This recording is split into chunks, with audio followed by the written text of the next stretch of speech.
स्वागत है आप दोस्तों, आप सभी मेरे चैनल में। यूनिवर्सिटी ग्रांट कमीशन ने कॉलेजों को खोलने के निर्देश दिए हैं और साथ सुप्रीम कोर्ट और सभी राज्यों के बीच में चल रहे विवाद का भी अंत हो गया। पूरी जानकारी चाहिए तो वीडियो को पूरा देखिए। अनलॉक 5 के पहले ही अब वह अहम खबर सामने आ गई है, जिसका पूरे देश के शैक्षणिक महकमे को 6 माह से इंतजार था। आखिर कॉलेजों को खोले जाने को लेकर फैसला हो गया है। देश भर के विश्वविद्यालयों और कॉलेजों में अंडर ग्रेजुएट और पोस्ट ग्रेजुएट की पहले वर्ष की पढ़ाई अब 1 नवंबर से शुरू हो जाएगी। विश्वविद्यालय अनुदान आयोग (यूजीसी) ने इसे लेकर नया एकेडमिक कैलेंडर जारी किया है। सभी विश्वविद्यालयों को पहले वर्ष की प्रवेश प्रक्रिया 31 अक्टूबर तक पूरी करने के भी निर्देश दिए हैं।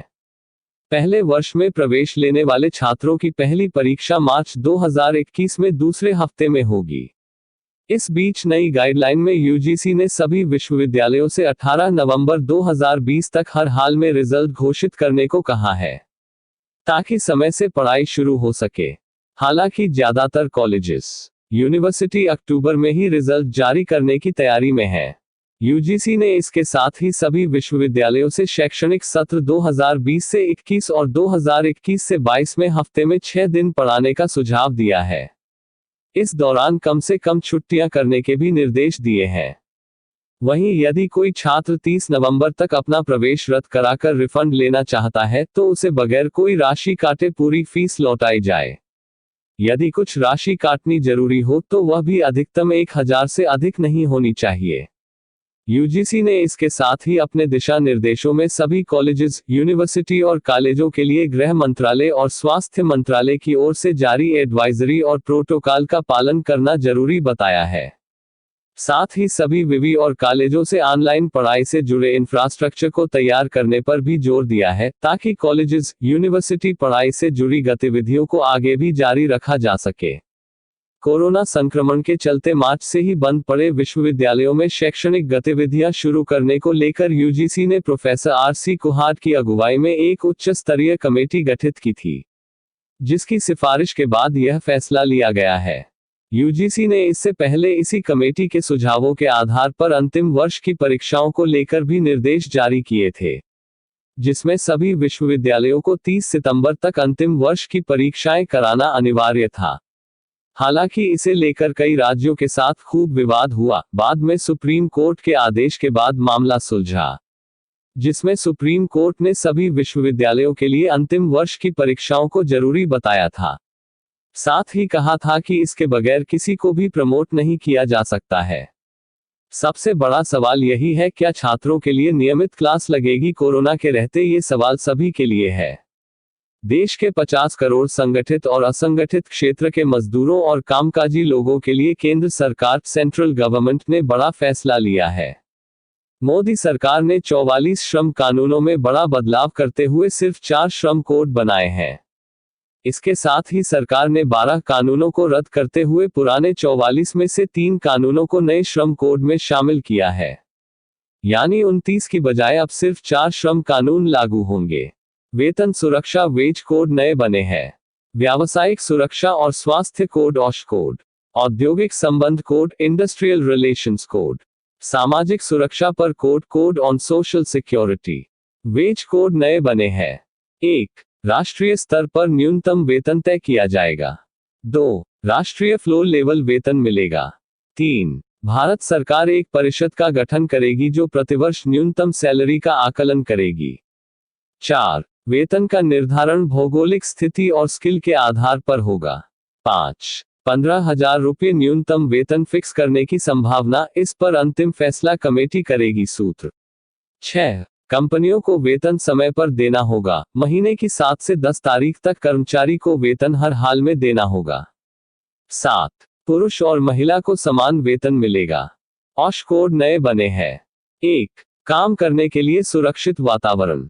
2. कर्मचारियों के स्वास्थ्य पर ध्यान रखना होगा। 3. कंपनियों को कैंटीन और क्रेच सुविधा मुहैया कराना अनिवार्य होगा। 4. 5 या उससे ज्यादा संस्थाएं मिलकर ग्रुप पूलिंग कैंटीन चला सकती हैं। 5. हर मजदूर कर्मचारी को नियुक्त पत्र अपॉइंटमेंट लेटर देना अनिवार्य होगा। 6. अगर किसी मजदूर या कर्मचारी की हादसे में मौत हो जाती है तो मुआवजे के अतिरिक्त जुर्माने की 50% तक की राशि कंपनी कर्मचारी को भी देगी। 7. प्रवासी मजदूर को हर साल एक बार घर जाने के लिए प्रवासी भत्ता कंपनी देगी। 8. प्रवासी मजदूर जहां काम करेगा वहीं राशन मिलेगा। 9. प्रवासी श्रमिकों का एक नेशनल डाटाबेस बनाया जाएगा। 10. 240 दिनों की बजाय अब 180 दिन काम करने पर कर्मचारी अर्न लीव का हकदार होगा। 11. महिलाओं को सभी क्षेत्रों में काम करने की इजाजत होगी। 12. इंस्पेक्टर का नाम बदलकर फैसिलिटेटर किया जाएगा। 13. ऑश कोड की परिभाषा को व्यापक बनाया गया है। अब media, electronic media, digital media में काम करने वाले पत्रकारों को वर्किंग जर्नलिस्ट की श्रेणी में रखा गया है। 14. लगभग 45 वर्ष के ऊपर के कर्मचारी को एक बार फ्री हेल्थ चेकअप कंपनी की तरफ से मुहैया कराना अनिवार्य होगा। इंडस्ट्रियल रिलेशंस कोड नए बने हैं।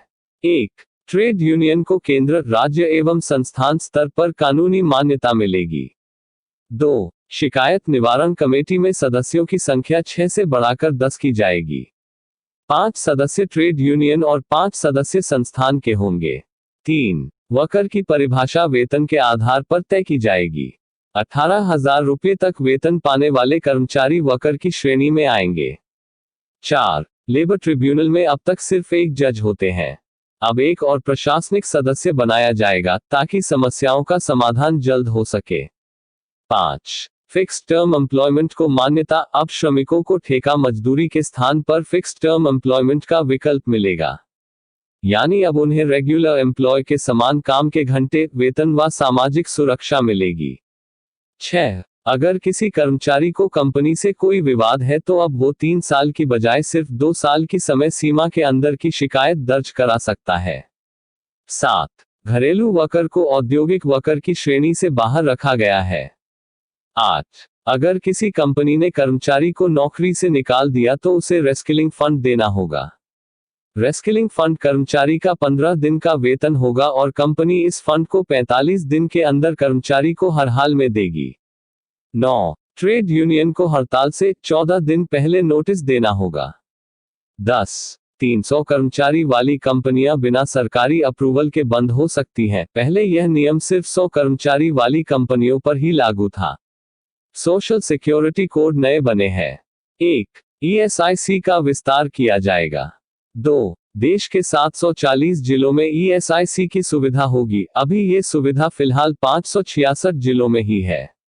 3. खतरनाक क्षेत्र में काम कर रहे संस्थानों को अनिवार्य रूप से ESIC से जोड़ा जाएगा, चाहे एक ही श्रमिक काम क्यों ना करता हो। 4. पहली बार 40 करोड़ असंगठित क्षेत्र के मजदूरों को ESIC से जोड़ा जाएगा। 5. बागान श्रमिक भी इसी के दायरे में आएंगे। 6. 10 कम श्रमिक वाले संस्थानों को भी स्वेच्छा से इसी का सदस्य बनने का विकल्प होगा। 7. 20 से अधिक श्रमिकों वाले संस्थान EPFO की कवरेज में आएंगे। 8. असंगठित क्षेत्र के स्वरोजगार से जुड़े श्रमिकों को भी EPFO में लाने की योजना बनाई जाएगी।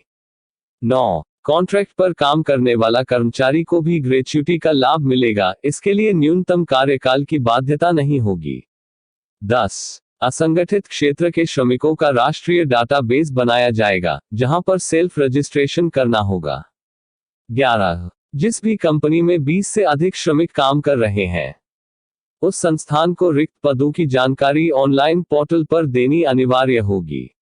सबसे बड़ा सवाल यही है, जब इतने बड़े लेवल पर जब नए श्रमिक नियम को बनाया गया है तो क्या मोदी सरकार ने देश को सभी श्रमिक यूनियन के लीडरों को न्योता दिया था कि नहीं? अगर नहीं दिया था, इन सभी नए नियमों को मोदी सरकार अब तक सबसे अच्छा श्रमिक कानून बता रहे हैं और देश के सारे यूनियन के लीडरों के द्वारा इसका विरोध किया जा रहा है। ये कानून कितनी जल्दी पूरे देश में लागू होता है, सबसे बड़ा सवाल यही है। दोस्तों, जानकारी अच्छी लगी हो तो चैनल को सब्सक्राइब करें, बेल आइकन में ऑल को क्लिक करें ताकि भविष्य में आने वाले कोई भी वीडियो आप अभी से ना छूटे। इस वीडियो में कोई भी जानकारी अच्छी लगी हो इसे शेयर जरूर करें।